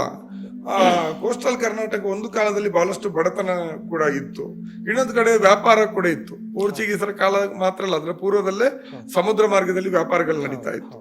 ಪೋರ್ಚುಗೀಸರ ಕಾಲದಲ್ಲಿ ದೊಡ್ಡ ರೀತಿಯ ವ್ಯಾಪಾರಗಳು ಆರಂಭ ಆಯಿತು. ಈ ಎಲ್ಲ ಸಂಪರ್ಕಗಳಿತ್ತು. ಅದರಿಂದಾಗಿ ಧಾರ್ಮಿಕ ಭಾವನೆಗಳು ಅಲ್ಲಿ ಆರಂಭದಿಂದಲೂ ಗಟ್ಟಿಯಾಗ್ತಾ ಹೋಯ್ತು ಒಂದು. ಮತ್ತೆ ಸೌಹಾರ್ದತೆ ಬಹಳ ಗಟ್ಟಿಯಾಗಿತ್ತು. ಕೋಟಿ ಚೆನ್ನೈಯರು ಜನಪದದಲ್ಲಿರುವಂತಹದ್ದು 500 ವರ್ಷಗಳ ಹಿಂದೆ ಕೋಟಿ ಚೆನ್ನೈಯರು ಮಾಡಿದಂತ ಲ್ಯಾಂಡ್ ಲಾರ್ಡ್ಗಳ, ಭೂಮಾಲಕರ ವಿರುದ್ಧದ ಹೋರಾಟದಲ್ಲಿ ಕೋಟಿ ಚೆನ್ನೈಯರ ಸೈನ್ಯದಲ್ಲಿ ಕೂಡ ಬ್ಯಾರಿಗಳಿದ್ರು, ಮುಸಲ್ಮಾನರಿದ್ರು. ರಾಣಿ ಹಬ್ಬಕ್ಕನ ಸೈನ್ಯದಲ್ಲಿಯೂ ಕೂಡ, ಪೋರ್ಚುಗೀಸರ ವಿರುದ್ಧದ ರಾಣಿ ಹಬ್ಬಕ್ಕನ ಸೈನ್ಯದಲ್ಲಿ ಕೂಡ ದೊಡ್ಡ ಸಂಖ್ಯೆಯಲ್ಲಿ ಬ್ಯಾರಿ ಮುಸಲ್ಮಾನರಿದ್ರು. ಸೌಹಾರ್ದತೆಗಳಿಗೆ ಅಲ್ಲಿ ಕೊರತೆ ಇರಲಿಲ್ಲ. ಆದ್ರೆ ಅಲ್ಲಿ ಸಂಘ ಪರಿವಾರಕ್ಕೆ ಆರಂಭದಲ್ಲಿ ಒಂದು ಹಿಡಿತ ಸಿಕ್ಬಿಡ್ತು. ನಾನು ಹೇಳಿದ್ನಲ್ಲ, GSP ಕಮ್ಯುನಿಟಿ ಅವರ ಜೊತೆ, ವ್ಯಾಪಾರಿ ಸಮುದಾಯ ಅವ್ರ ಜೊತೆ ನಿಂತ್ಕೊಂಡ್ರು, ಅದು ಅವರಿಗೆ ಬಲ ಬಂತು. ಮತ್ತೆ ನಾವು ಆರಂಭದಲ್ಲಿ ಬಹಳಷ್ಟು ಕಮ್ಯುನಿಸ್ಟ್ ಚಳವಳಿಗಳು ಎದ್ದಾಗ ಅಲ್ಲಿ RSS ಬಹಳಷ್ಟು ವ್ಯವಸ್ಥಿತವಾಗಿ ಕೆಲಸ ಮಾಡ್ತು. ಈ ಹಿನ್ನೆಲೆ ಒಂದು. ಮತ್ತೆ ಇನ್ನೊಂದೇನೆಂದ್ರೆ, ಮುಸ್ಲಿಮರಲ್ಲಿ ಒಂದಿಷ್ಟು ಈ ಗಲ್ಫ್ ಸಂಬಂಧಗಳು, ಗಲ್ಫ್ಗೆ ಹೋದಂತ ವಲಸೆ ಮುಸ್ಲಿಮರಲ್ಲಿ ಒಂದಿಷ್ಟು ಶ್ರೀಮಂತರನ್ನ ಸೃಷ್ಟಿ ಮಾಡ್ತು. ಆ ಶ್ರೀಮಂತರನ್ನ ತೋರಿಸಿ ಎಲ್ಲ ಸಂಪತ್ತು ಬ್ಯಾರಿಗಳ ಪಾಲಾಗ್ತದೆ ಅಂತ ಹೇಳಿಕ್ ಶುರು ಮಾಡಿದ್ರು. ಮತ್ತು ಕರಾವಳಿ ಕರ್ನಾಟಕದ ಬ್ಯಾರಿಗಳು, ಮುಸಲ್ಮಾನರು ಒಂದಿಷ್ಟು ಸ್ಟೈಲಿಶ್, ಆಧುನಿಕತೆಗೆ ಬೇಗ ತೆರೆದುಕೊಳ್ತಾರೆ ಹುಡುಗರು. ಅದರಿಂದಾಗಿ ಅದೆಲ್ಲವೂ ಕೂಡ ಒಂದು ರೀತಿಯಲ್ಲಿ ಕೆಳ ಜಾತಿಯ ಹಿಂದೂಗಳಲ್ಲಿ, ಅವರಿಗಿಂತಲೂ ಅಬ್ಬರ ಇರುವಂತಹ ಹಿಂದೂ ಮೇಲ್ಜಾತಿಗಳಿದ್ದಾರೆ. ಕೆಳ ಜಾತಿಯ ಹಿಂದೂಗಳಲ್ಲಿ ಮುಸ್ಲಿಮರ ವಿರುದ್ಧ ಅಸಹನೆಯನ್ನು ಹುಟ್ಟು ಹಾಕ್ಲಿಕ್ಕೆ ಅವರಿಗೆ ಸಾಧ್ಯ ಆಯಿತು. ವ್ಯಾಪಾರಿ ಸಂಘರ್ಷಗಳು, ಮೀನಿನ ವ್ಯಾಪಾರದಲ್ಲಿ ಕೂಡ ಮುಸ್ಲಿಮರ ಮತ್ತು ಮೊಘಲರ ಜೊತೆಯಲ್ಲಿ ವ್ಯಾಪಾರ ಮಾಡುವಾಗಲೂ ಕೂಡ ಅವರ ಮಧ್ಯೆ ಸ್ಪರ್ಧೆಗಳನ್ನು ಹುಟ್ಟು ಹಾಕಿದ್ರು. ಬ್ಯಾರಿಗಳು ಬೇರೆ ವ್ಯಾಪಾರಕ್ಕೆ ತೆರೆದುಕೊಂಡಾಗ GSP ಕಮ್ಯುನಿಟಿ ಮತ್ತು ಬ್ಯಾರಿಗಳ ಮಧ್ಯೆ ಈ ವ್ಯಾಪಾರದಲ್ಲಿ ಸಂಘರ್ಷಗಳು ಬಂತು. ಅಲ್ಲಿ ಮೆಡಿಕಲ್ ಕಾಲೇಜ್ ಇದೆ, 8-9 ಮೆಡಿಕಲ್ ಕಾಲೇಜ್ ಇದೆ, 9 ಮೆಡಿಕಲ್ ಕಾಲೇಜ್. 2 ಮೆಡಿಕಲ್ ಕಾಲೇಜ್ಗಳ ಮಾಲಕರು ಬ್ಯಾರಿಗಳು, ಮುಸಲ್ಮಾನರು. ಅಲ್ಲಿರುವಂತ ದೊಡ್ಡ ಮಾಲ್ಗಳಲ್ಲಿ 2 ಮಾಲ್ಗಳ ಮಾಲಕರು ಮುಸಲ್ಮಾನರು. ಅಲ್ಲಿರುವಂತ ದೊಡ್ಡ ದೊಡ್ಡ ಹಾಸ್ಪಿಟಲ್ಗಳಲ್ಲಿ ಮುಸಲ್ಮಾನರು ಮಾಲೀಕರಿದ್ದಾರೆ. ಬಿಲ್ಡರ್ಗಳಲ್ಲಿ, ರಿಯಲ್ ಎಸ್ಟೇಟ್ಗಳಲ್ಲಿ ಮುಸಲ್ಮಾನರಿದ್ದಾರೆ. ಈ ಎಲ್ಲ ರೀತಿಯಲ್ಲ ಎದ್ದು ಕಾಣುವ ರೀತಿಯಲ್ಲಿ ಮುಸ್ಲಿಮರ ಶ್ರೀಮಂತಿಕೆಯನ್ನ ಈ ಅಭಿವೃದ್ಧಿಯ ಸಂದರ್ಭದಲ್ಲಿ ಅಭಿವೃದ್ಧಿಯ ಫಲ ದಕ್ಕದಂತ ಕೆಳಜಾತಿ ಹಿಂದೂಗಳಿದಾರಲ್ಲ, ಅವರ ಮಧ್ಯೆ ಮುಸಲ್ಮಾನರಿಗೆ ಒಂದು ಭಯವನ್ನು ಹುಟ್ಟಿಸ್ಲಿಕ್ಕೆ, ಅಸಹನೆಯನ್ನು ಹುಟ್ಟಿಸ್ಲಿಕ್ಕೆ ಸಾಧ್ಯ ಆಯಿತು. ಇದರಿಂದಾಗಿ ಕೋಮುವಾದ ಹೆಚ್ಚಾಯಿತು. ಮತ್ತೆ 25% ಮುಸಲ್ಮಾನರು ಇರೋದ್ರಿಂದ ಅವರು ಕೂಡ ದಾಳಿಗಳಾದಾಗ ಪ್ರತಿಕ್ರಿಯೆಗಳನ್ನು ಕೊಡ್ಲಿಕ್ಕೆ ಶುರು ಮಾಡಿದ್ರು, ರಿಯಾಕ್ಷನ್ ಮಾಡ್ಲಿಕ್ಕೆ ಶುರು ಮಾಡಿದ್ರು. ಈ ರಿಯಾಕ್ಷನು ಹಿಂದುತ್ವದ ರಾಜಕಾರಣವನ್ನು, ಅದು ಅವರ ಪೆಟ್ಟಿಗೆ ನಮ್ದು ತಿರುಗಿ ಪೆಟ್ಟು ಅಂತಂದಾಗ ಹಿಂದುತ್ವದ ರಾಜಕಾರಣಕ್ಕೆ ಮುಸಲ್ಮಾನರ ಬಗ್ಗೆ ಭಯ ಹುಟ್ಟಿಸ್ಲಿಕ್ಕೆ, ಮುಸಲ್ಮಾನರ ಕುರಿತು ಭಯ ಹುಟ್ಟಿಸ್ಲಿಕ್ಕೆ ಸಾಧ್ಯ ಆಯಿತು. ಆ ಭಯದಿಂದ ಈ ಸಂಘ ಪರಿವಾರದ ಕೋಮುವಾದ, ಹಿಂದುತ್ವದ ರಾಜಕಾರಣ ಬಲ ಪಡಿತಾ ಹೋಯಿತು. ಇವತ್ತೇನಾಯ್ತು, ಸೀರೀಸ್ ಆದ ಕೊಲೆಗಳು. 92ರಲ್ಲಿ ಪ್ರಥಮ ಬಾರಿ ನಾವು ದೊಡ್ಡ ಮಟ್ಟದ ಕೋಮುಗಲಭೆ ನೋಡಿದ್ವಿ, ಬಾಬರಿ ಮಸ್ಜಿದ್. ಹಿಂದಿನ ಆಗಿದೆ, ನಗರ ಕೇಂದ್ರಿತ ಆಗ್ತದೆ, ಹಳ್ಳಿಗಳಲ್ಲಿ ಘರ್ಷಣೆ ಆಯ್ತು. 98ರಲ್ಲಿ ಸುರತ್ಕಲ್ ಕೋಮುಗಲಭೆ ಆಯ್ತು, 12 ಜನ ಸತ್ರು. ಆಮೇಲೆ ನಿರಂತರವಾದಂತ ಘರ್ಷಣೆಗಳು, ಆ ಕಡೆ ಒಂದು ಕೊಲೆ, ಈ ಕಡೆ ಒಂದು ಕೊಲೆ, ಮೋರಲ್ ಪೊಲೀಸಿಂಗು, ಗೋಹತ್ಯೆ ಪ್ರಶ್ನೆ, ಗೋಸಾಗಾಟದ ಪ್ರಶ್ನೆ, ಇಂಥದ್ದು ನಿರಂತರ. ಯಾವತ್ತೂ ಉದ್ವಿಗ್ನ ಇಲ್ಲ ಅನ್ನುವಂಥ ಪ್ರಶ್ನೆ ಇಲ್ಲ. ಈ ರೀತಿ ನಿರಂತರವಾಗಿ ಮಾಡ್ತಾ ಇದ್ರು. ಕಮ್ಯುನಿಸ್ಟರ ಶಕ್ತಿ ಈ ಹಂಚು ಕಾರ್ಮಿಕರ ಕುಸಿತ, ಬೀಡಿ ಕಾರ್ಮಿಕರ ಕುಸಿತ, ಇವುಗಳಿಂದಲಾಗಿ ಭೂಸುಧಾರಣೆಯಿಂದ ಭೂಮಿ ಸಿಕ್ಕಿದ ರೈತರು ಕಮ್ಯುನಿಸ್ಟರಿಂದ ಸಿಕ್ಕಿದ ಮೇಲೆ ದೂರ ಆದರು. ಇದರಿಂದ ಕಮ್ಯುನಿಸ್ಟ್ ಶಕ್ತಿ ಕುಸಿತ ಆಯಿತು. ಕಾಂಗ್ರೆಸ್ ಕೋಮುವಾದದ ವಿರುದ್ಧ ಫೈಟ್ ಮಾಡ್ಲಿಕ್ಕೆ ಹೋಗ್ಲಿಲ್ಲ, ಅವರು ರಾಜಿ ಮಾಡಿಕೊಂಡ್ರು.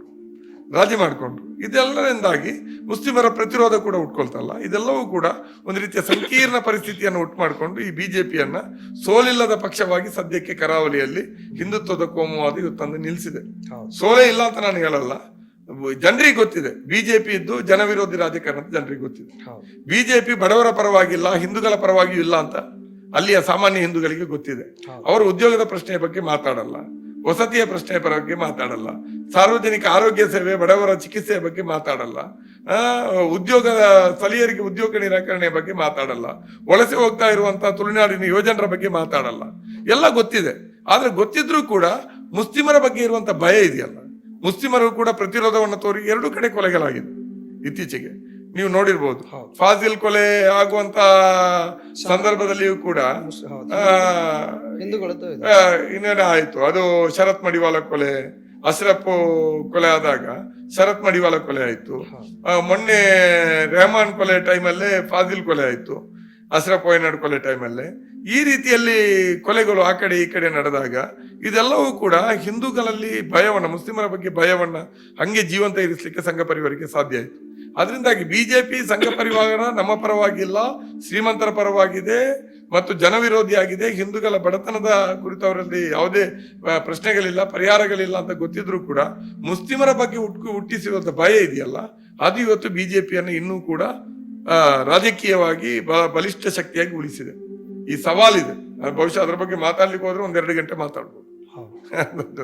ಇದು ಈ ಎಲ್ಲದ್ರ ಜೊತೆಗೆ ಹೋರಾಟ ಮಾಡ್ತಾನೆ ನೀವು ಮತ್ತೆ ಈ ಚಿರಸ್ಮರಣೆ ಅಂತ ಒಂದು ಕಾದಂಬರಿ, ಕೋಶ ಓದು ದೇಶ ಸುತ್ತು ಅಂತ ಒಂದು ಕಾರ್ಯಕ್ರಮ ಮಾಡ್ತೀರಿ. ಕೋಶ ಓದು ದೇಶ ನೋಡು, ದೇಶ ನೋಡು ಅಂತ. ಆಮೇಲೆ ದ್ವೇಷ ಅಳಿಸು ದೇಶ ಉಳಿಸು ಅಂತ.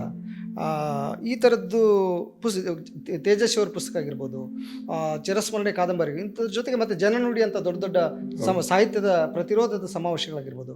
ಹೇಗೆ ಈ ಸಾಹಿತ್ಯದ ಒಡನಾಟ ಬಂತು ಮತ್ತು ಈ ಹೋರಾಟಕ್ಕೂ ಈ ಸಾಹಿತ್ಯಕ್ಕೂ ಸಾಹಿತ್ಯದಿಂದಲೂ ಏನಾದ್ರೂ ಬದಲಾವಣೆ ಆಗುತ್ತೆ ಅಂತ ನಿಮಗೆ ನಂಬಿಕೆ ಇರೋದ್ರಿಂದ ಇದೆಲ್ಲ ಸಾಧ್ಯ ಆಗ್ತದೆ? ಇಲ್ಲ, ಓದುವ ಆಸಕ್ತಿ ನನಗೆ ಹಿಂದಿನಿಂದ ಇತ್ತು ಅಂತ ಹೇಳಿದ್ನಲ್ಲ. ಹೌದು, ಲಂಕೇಶ್ವರನೆಲ್ಲ ಆರಾಧನೆ ಭಾವದಿಂದ ನೋಡ್ಕೊಂಡ್ ಬಂದವರು. ಚಳವಳಿಗೆ ಬಂದ ಮೇಲೆ ಅನಂತಮೂರ್ತಿ, ಬರಗೂರು, ಎಲ್ಲರೂ ನಮಗೆ ಈ ಕನ್ನಡದ ಸಾಹಿತ್ಯ ಲೋಕ, ನಿರಂಜನ, ಮತ್ತೆ ಇವರು ದಿನಕರ ದೇಸಾಯಿ, ಎಲ್ಲರೂ, ಕುವೆಂಪು, ತೇಜಸ್ವಿ, ಎಲ್ಲರೂ ನಮಗೆ ಪರಿಚಯ ಆಗ್ತಾ ಹೋದ್ರು. ಆದ್ರ ಮತ್ತೆ ಏನಾಯ್ತದ, ಮತ್ತೆ ನಮ್ಮ ರಾಜಕಾರಣ ಬರೀ ಅನ್ಯಾಯದ ವಿರುದ್ಧ ಪ್ರತಿಭಟನೆ ಅಂತ ಆಗಬಾರ್ದು. ಅದರಿಂದ ಆಗಲ್ಲ. ಒಂದು ಸಮಾಜವನ್ನ ಪರಿವರ್ತನೆ, ಈಗ ಸಂಘ ಪರಿವಾರ, ಕೋಮುವಾದ ಮತ್ತು ಕ್ಯಾಪಿಟಲಿಸ್ಟ್ ಶಕ್ತಿಗಳು, ಕಾರ್ಪೊರೇಟ್ ಶಕ್ತಿಗಳು ಬಲಿಷ್ಠ ಆಗಿರೋದೇ ಜನರ ಸಾಂಸ್ಕೃತಿಕ ರಾಜಕಾರಣವನ್ನೇ ಡ್ರೆಸ್ ಮಾಡಿ ಅವರಿಗೆ ಬೇಕಾದಂತ ಸಾಂಸ್ಕೃತಿಕ ರಾಜಕಾರಣ ಮಾಡಿದ್ದಾರೆ. ಸಾಂಸ್ಕೃತಿಕ ಸಂಕಥನವನ್ನೇ ಅವರಿಗೆ ಬೇಕಾದ ರೀತಿಯಲ್ಲಿ ಕಟ್ಟಿದ್ದಾರೆ. ಜನರ ಆರಾಧನೆಗಳು, ಜನರ ಸಂಸ್ಕೃತಿಗಳು, ಜನರ ಆಚರಣೆಗಳನ್ನು ಅವರಿಗೆ ಬೇಕಾದ ರೀತಿಯಲ್ಲಿ ಬಳಸ್ಕೊಂಡಿದ್ದಾರೆ.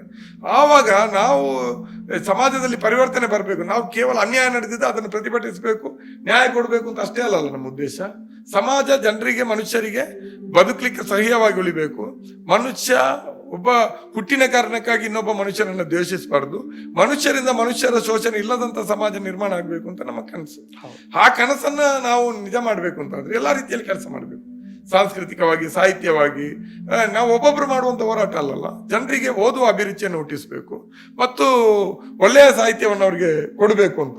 ನನಗೆ ನಿರಂಜನ ಸಾಯಿರ ಇದಿದ್ದೇನೆ ಚಿರಸ್ಮರಣೆ, ಅದು ಬಹಳ ಪ್ರಭಾವ ಮಾಡಿದ್ದು. ಡಿವೈಎಫ್ ಕಚೇರಿಗೆ ಬಂದ್ರೆ ಫಸ್ಟ್ಗೆ ಅಟ್ರಾಕ್ಟ್ ಮಾಡಿದ್ದು ಅಲ್ಲಿದ್ದಂತ ಲೈಬ್ರರಿ, ನಮ್ಮ ಇವರದು ಭಾಸ್ಕರ್ ಕುಂಬ್ಳೆ ಮೆಮೋರಿಯಲ್ ಲೈಬ್ರರಿ ಇತ್ತು. ಅಲ್ಲಿ ಚಿರಸ್ಮರಣೆ ಇತ್ತು. ಯಾದವ್ ಶೆಟ್ರೋ, ಸುನೀಲೋ, ಕೃಷ್ಣಪ್ಪ ಕೊಂಚಾಡಿ ಯಾರೋ ಕೊಟ್ರು, ಇದು ಓದಿ ಚೆನ್ನಾಗಿದೆ ಅಂತ. ಓದಿದೆ.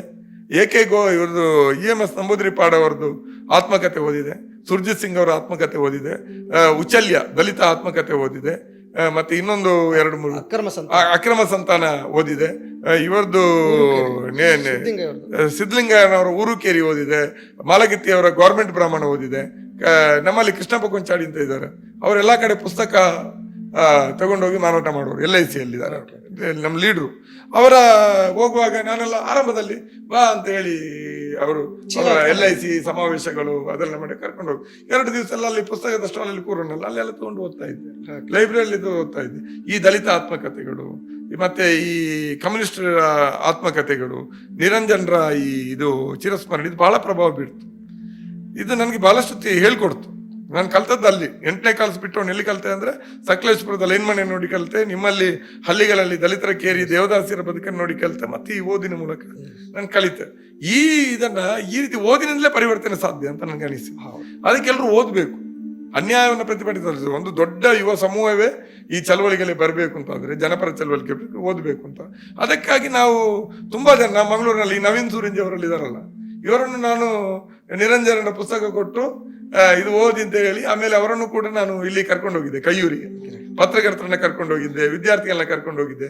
ಸೋಷಿಯಲ್ ಮೀಡಿಯಾ ಬಂದ ಮೇಲೆ ನಮ್ಗೆ ಅನಿಸ್ತು, ನಾವೆಲ್ಲ ಹುಡುಗರೆಲ್ಲ ಮಾತಾಡ್ಕೊಂತ ನಾವೊಂದು ಓದಿ ಅಭಿಯಾನ ಮಾಡಿದ್ರೇನು, ಸಾಮಾಜಿಕ ಜಾಲತಾಣದಲ್ಲಿ ಕರೆ ಕೊಡುವ, ಓದಲಿಕ್ಕೆ ಒಂದು 25 ಜನ ಬಂದ್ರೆ ಕರ್ಕೊಂಡು ಹೋಗೋಣ ಓದಿಸಿ ಅಂತ. ಅದಕ್ಕೆ ವ್ಯಾಪಕ ಇದು ಬಂತು. 1000 ಜನ ಚಿರಸ್ಮರಣೆ ಓದಿದ್ರು.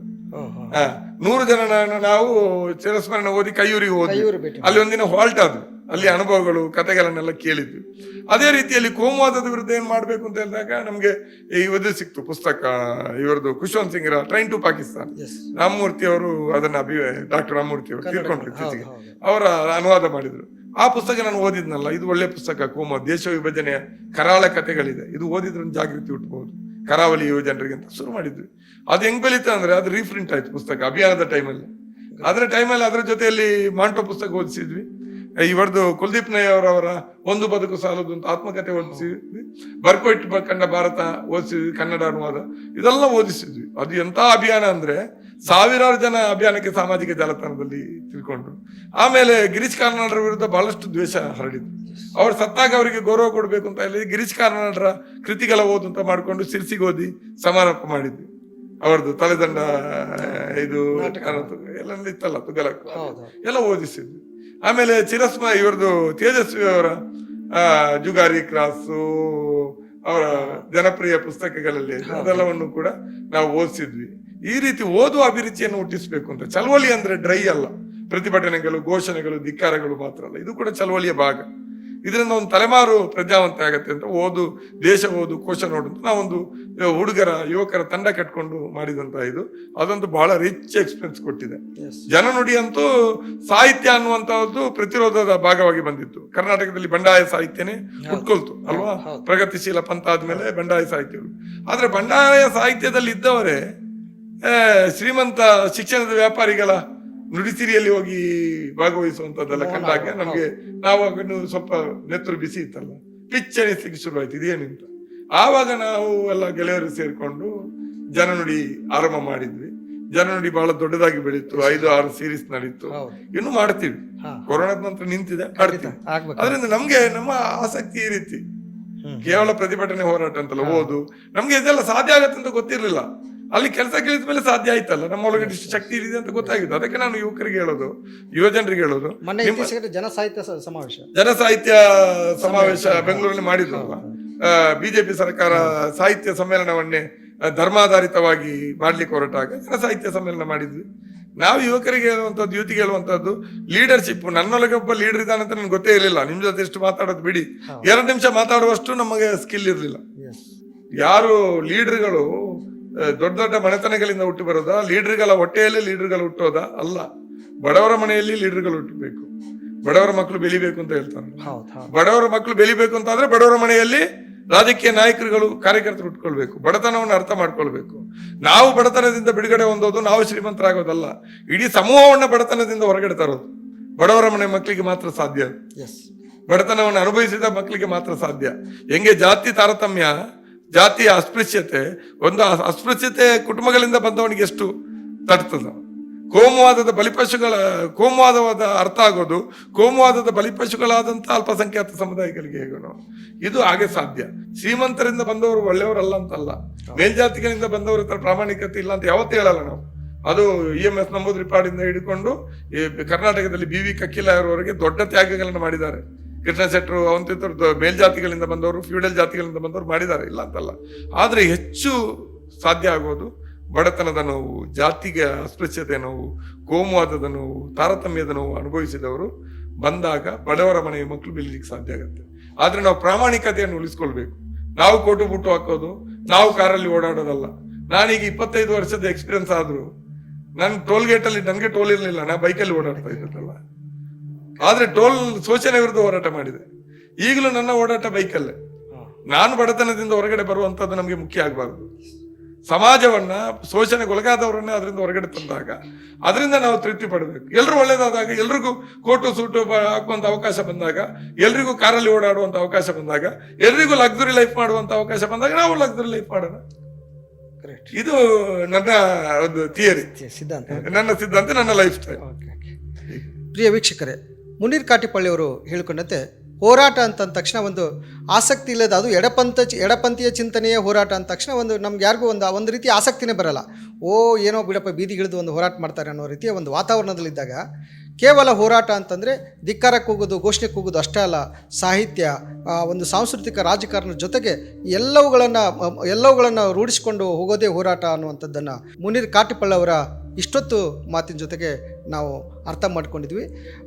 ಅವರ ಹೋರಾಟದ ಬದುಕು, ಅವರ ಎಲ್ಲ ಹೋರಾಟಗಳು ಯಶಸ್ವಿಯಾಗಲಿ, ಜನಪರವಾದ ಹೋರಾಟಗಳಿಂದ ರಾಜ್ಯದ ಜನರಿಗೆ ಅನುಕೂಲ ಆಗಲಿ ಅಂತ ಹಾರೈಸ್ತಾ ನಮ್ಮ ಇವತ್ತಿನ ಪಾಡ್ಕಾಸ್ಟನ್ನು ಮುಗಿಸೋಣ. ನಮಸ್ಕಾರ.